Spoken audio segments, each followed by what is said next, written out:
Najsuroviji deo kanjona Adinarske reke. Vidim da je ovde ljudska noga, osim ludog miše, osim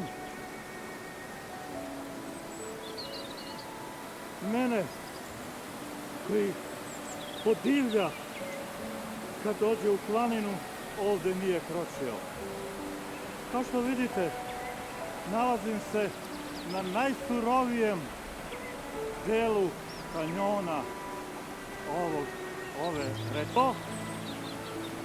I to kada je kanjon pun vode.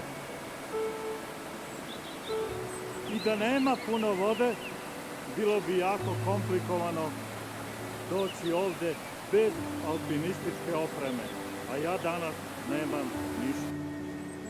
Dalje ne smem, dalje nem išao da pređem na onu stranu, onda i da vidim da li mogu da uhvatim ugao ovog kanjona i da vidim gde ova rečica ide, mada znam gde se onda...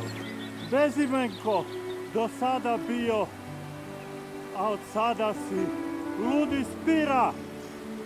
Vodopad Ludi Spira. Luži brži nego sama ova reka puna snega. Dragi prijatelji, ja sam ovog trenutka presretan. Ja sam danas